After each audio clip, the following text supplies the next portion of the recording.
What's cracking, everyone? It is Andrew here from Apple Insider, and I am overjoyed that all of you are hanging out today. Thank you so much for spending some time here as we chat about the new Apple TV. Now, this is the prior gen, the last gen Apple TV 4K, and we're going to be talking about the new model, the 2021 Apple TV, Apple TV 6, Apple TV 4K Gen 2, whatever you want to call it, but it is the newest Apple TV that is getting ready to release on May 21st, and we're going to be talking about everything new on that device, and then specifically why most of you probably don't need to upgrade to it. Most of you probably don't need to buy it. So we're going to talk about why that is, and I want to get your guys' opinion. So let me know on Twitter at Andrew_OSU, and we'll talk about it. But first, let's go ahead and talk about what is new on the brand new 2021 Apple TV. So with the new Apple TV, Apple did upgrade quite a bit that I think is important. So first up, for smart home users, there is Thread support. So Thread is a new connectivity feature. It was first debuted in the HomePod Mini, and there are a bunch of different smart home products that work with HomeKit and Thread. Eve has a whole line out, the Eve Energy, Eve Door and Window Contact Sensor, the Eve Aqua. We also saw some stuff from Nanoleaf. There's the Light Strip and the Essentials bulb. And even Belkin is getting in on it with the Wemo Stage Scene Controller, which is a little button to control your scenes, turn stuff on and off. All of that works with Thread, and you do need some sort of what Thread calls a border router, which is a device that bridges between your Thread network and your internet and everything. And the new Apple TV does include support for Thread. So Thread is included on the new one. Speaking of kind of wireless connectivity stuff, we have Wi-Fi 6. Honestly, that's probably the biggest one for me because Wi-Fi 6 is so much more incredible than Wi-Fi 5 or the AC that we saw on the previous generation. So Wi-Fi 6 in the new one too.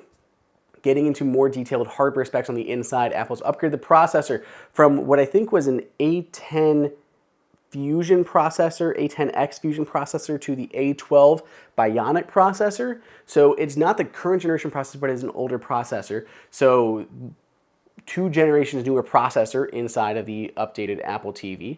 Part of that enabling new features is on around the back. Boop-a-doop-boop. We have a new HDMI port, so it's going from HDMI 2 to HDMI 2.1, which will enable high frame rate HDR content.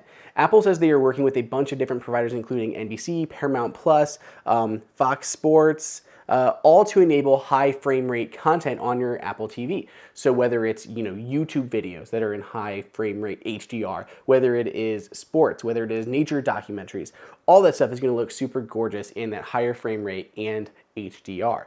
So that is enabled in part by that new HDMI 2.1 port around the back. And if you don't want to watch it through any of the native apps on the Apple TV, you can now AirPlay 4K HDR content in high frame rate. So if you've got HDR high frame rate stuff on your phone, cast it up to your Apple TV. Now that can be pretty cool if you have a iPhone 12 because they can capture HDR content, Dolby Vision content that you can now put up in their full frame rate to your Apple TV. So awesome there if you got one of their new devices.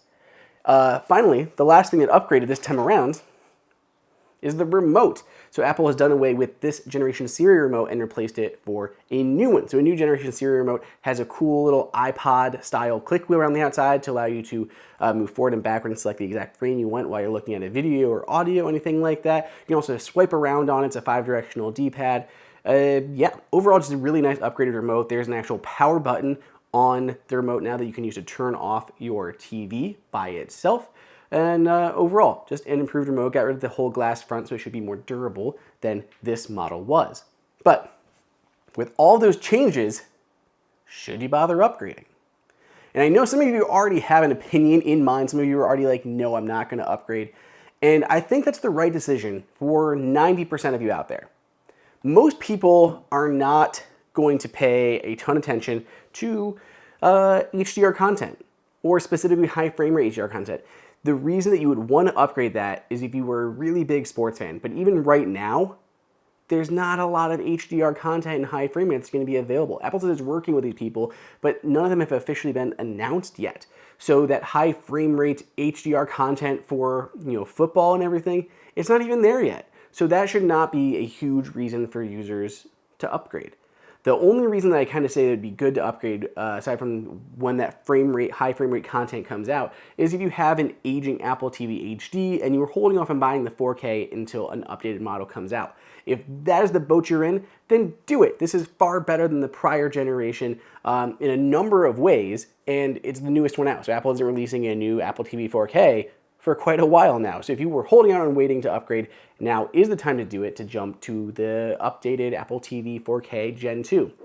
But for most of you out there, it doesn't make sense. I have two Apple TV 4Ks in my house, and I've never felt slowed down by the A10 Fusion processor, A10X Fusion processor inside. It never felt slow to me. It wasn't giving me any issues in terms of performance or games or anything like that.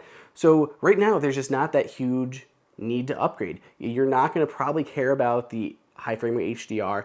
There's not a huge need for more power this second. Maybe as Apple increases its Apple Arcade library and comes out with some really cool titles that are best played on your TV, then I can see it being a worthwhile upgrade, because at that point you're kind of buying it partially for a console. But in terms of just Apple TV performance, everything's going to be the same.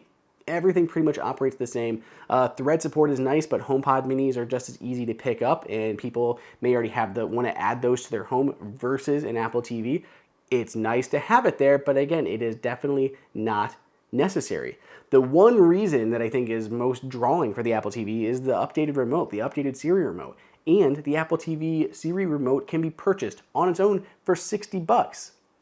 You can just buy a new Apple TV remote for your existing Apple TV HD or Apple TV 4K and use that instead. So pick that up by itself and kind of get yourself an upgraded experience without having to spend $179 on the Apple TV.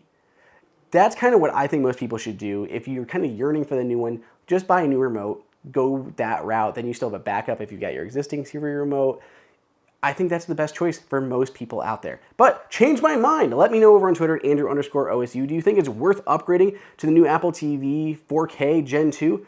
The processor doesn't bother me that it's an older processor, and I think other upgrades are really worthwhile, but they are not upgrade worthy on their own unless you're very niche in what you're looking for. You really play a lot of games on your Apple TV. You really want to get that high frame rate content as soon as you can. For those people, do it. But otherwise, hold out. Stick with your existing Apple TV 4K or pick up the Siri remote. If you're in the market for an Apple TV, you can't go wrong with a new model, but upgraders, probably not worth it.